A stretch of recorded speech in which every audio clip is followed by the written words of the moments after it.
Assalamualaikum, Football United ringan amatiran ala gua mau ngobrol singkat aja nih ya. Karena ada yang nanya di kolom komen, terima kasih yang sudah nanya dan memberikan gua ide, yaitu adalah, Bang, siapa nih menurut Abang 3 underrated players atau pemain underrated ya, yang tidak dipandang sebelah mata lah katakanlah ya, tapi justru bisa tampil dengan bagus di Manchester United ya. Di Manchester United. Karena diminta 3, sebenarnya gue bisa aja sih nyebut lebih dari 3, tapi karena diminta 3, oke, gue akan sebutkan ya 3. Nomor 1 yaitu adalah Rafael Pereira da Silva. Kenapa? Karena pemain yang kembaran dari Fabio ini ya, atau punya kembaran juga namanya Fabio, bek kanan dan juga bek kiri. Kebetulan Rafael ini adalah bek kanan, pemain dari Brazil, lulusan Akademi Manchester United ya. Pemain ini kan menurut gue, ringan amatiran ala gue sini, gue melihat sebenarnya bukan sosok pemain tipikal back kanan yang powerful, skillful, tinggi, yang back kanan sejati lah katakanlah ya, dengan kemampuan teknis bagus banget, itu tidak gitu. Tapi di tangan Sir Alex Ferguson ini mampu memoles Rafael ini jadi back kanan ya, bukan back kiri, back kanan, yang tampil cukup bagus, secara rata-rata tuh cukup bagus. Cukup sering dimainkan oleh Sir Alex ya, bahkan ya cukup sering bermain di Manchester United ini 7 tahun, dari 2008 sampai dengan 2015. Bahkan di musim 2012-2013 dia bikin 3 gol ya, luar biasa.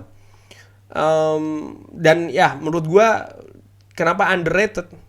Karena ketika dia pindah ke klub lain ya, ke Lyon, ya memang dia masih jadi pilihan utama di Lyon, tapi menurut gue dia, apa yang dilakukan di Lyon itu tidak seimpresif di Manchester United. Inilah bukti sekali lagi kejelian Sir Alex Ferguson, karena underrated player yang gue sebutkan ini ya, 3 ini nanti, 1 Rafael, ini tidak lepas dari sosok Sir Alex yang sangat jeli, yang sangat-sangat superior, genius dalam memoles pemain-pemain underrated ini menjadi pemain yang luar biasa di tangan beliau ya. Lalu Rafael ini pindah juga ke Istanbul ya kan, sempat bermain di sana semusim. Lalu sekarang ini bermain di Brazil, di Botafogo. Menurut gue ini pemain yang ya underrated ya. Gue nggak tahu dia pernah nggak nih membela timnas Brazil. Pernah, dia cuma 2 kali membela timnas Brazil nih kalau gua ngeliat di Wikipedia, di timnas senior. Ini kan membuktikan bahwasannya ya sebenarnya dia mungkin tidak spesial banget ya di tahun 2012 ini. Kalau dia memang spesial, pastinya di timnas dia kan jadi pilihan utama bermain di klub besar Manchester United, tapi kan ini tidak gitu. Jadi menurut gua ya ini pemain underrated. Gelar yang diberikan Rafael ke Manchester United ini juga cukup banyak ya. 3 Liga Inggris, juara Liga Inggris, 2 kali Piala Liga, dan juga 1 kali FIFA Club World Cup ya. Di samping juga ada 3 English Super Cup lah ya, Charity Shield kan kalau tidak salah namanya. Jadi peringkat 3 gue ada Rafael. Peringkat kedua gue ada pemain Korea Selatan, siapa lagi? Paru-paru 3, Park Ji-sung, pemain yang sebenarnya ketika membela PSV Eindhoven ini merupakan pemain yang ya, selama 2 tahun di PSV, pemain yang cukup luar biasa ya. Mulai dari tahun 2003 datang ke PSV ini tidak lepas bagaimana kegemilangan Korea Selatan di tangan Hus Hiding ya kan, kalau tidak salah pelatihnya kan Hus Hiding ya, bisa sampai ke babak semifinal ya. Dan ya mungkin ada koneksi juga antara Hus Hiding ya, tentunya kan pelatih Belanda pada saat itu kan, melatih timnas Korea, jadi publik Belanda juga lebih menyoroti timnas Korea. Dan memang Park Ji-sung salah satu pemain yang menonjol juga di Piala Dunia 2002 di Jepang Korea Selatan. Jadi dia pindah ke PSV, dan di PSV juga tampil cukup lumayan dan diambil oleh Sir Alex Ferguson di Manchester United.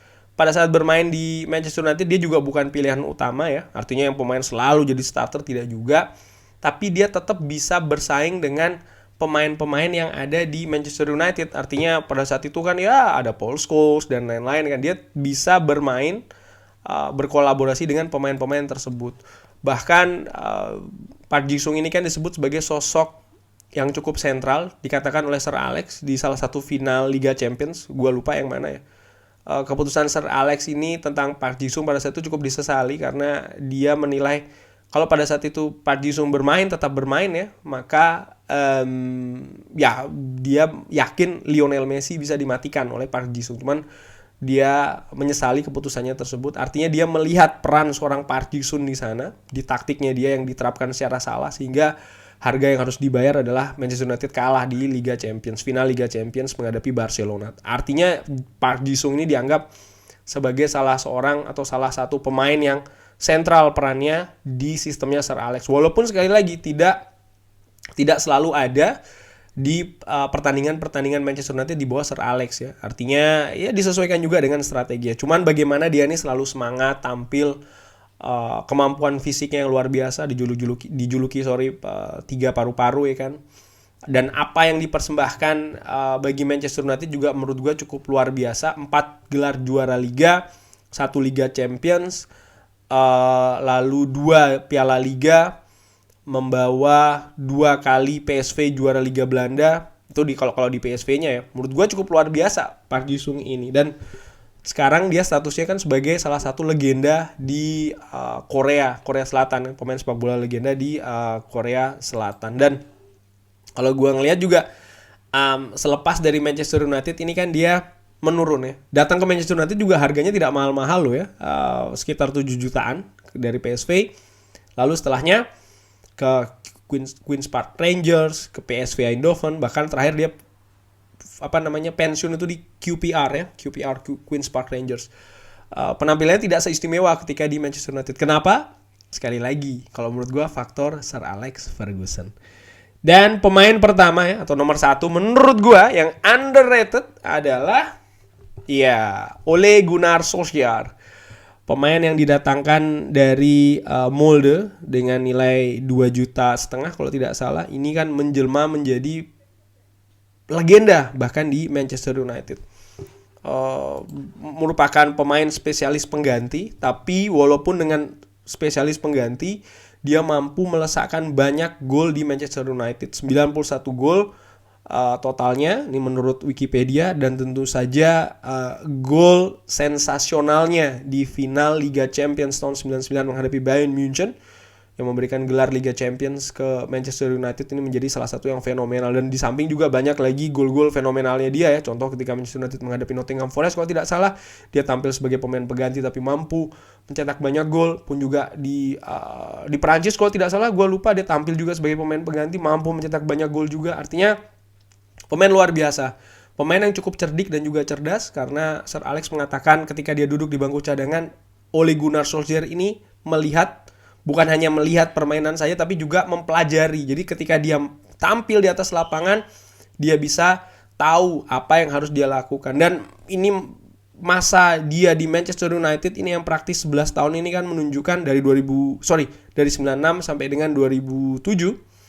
Ini kan menunjukkan bagaimana Sir Alex ini sangat menyukai ya pemain ini, Ole Gunnar Solskjaer, baik itu di atas lapangan maupun di luar lapangan. Karena Sir Alex ini tidak silau oleh pemain yang bagus di atas lapangan. Kalau di luar lapangan tidak bagus, ya akan diselesaikan. Contoh Dwight York, dan juga banyak lagi contoh-contoh yang lain ya, Jaap Stam, Ruud van Nistelrooy. Tapi tidak dengan Ole Gunnar Solskjaer. Dan again sih, dia ini kan bukan pemain yang didatangkan dengan status bintang di Manchester United. Pun juga ketika dia bermain di Manchester United ini, dia bukan menjadi sosok utama di Manchester United karena ada pemain-pemain lain pada saat itu ya. Sebut saja ya masih ada Eric Cantona, ya kan, ada David Beckham, ada Ruud van Nistelrooy. Bahkan ketika masa jaya-jayanya ini, duet andalan di Manchester United itu kan Andy Cole dan juga Dwight York ya kan.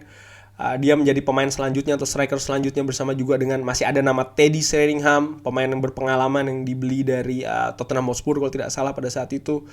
Tapi Ole Gunnar Solskjaer ini mampu memberikan warna tersendiri di sana, dan kontribusinya juga sangat banyak bagi klub. Dan oleh karena itulah gue menempatkan Ole Gunnar Solskjaer ini menjadi pemain nomor 1 versi gue yang underrated, yang yaitu tadi ya pemain yang paling underrated menurut gue selama gue mendukung Manchester United dari tahun 95 sampai dengan saat ini. Ditutup dengan Ole Gunnar Solskjaer. Itulah tadi 3 pemain underrated Manchester United selama gua mendukung Manchester United ya. Dari tahun tersebut sampai dengan saat ini. Kalau teman-teman punya 3 pemain underrated versinya masing-masing, langsung gak pakai lama drop di kolom komen. Ada kritik, saran, ide, gua bahas apa, drop juga di kolom komen. Terima kasih sudah menyaksikan. Sehat-sehat selalu, rezeki lancar selalu. Jangan lupa like, sholat, and subscribe. Wassalamualaikum warahmatullahi wabarakatuh.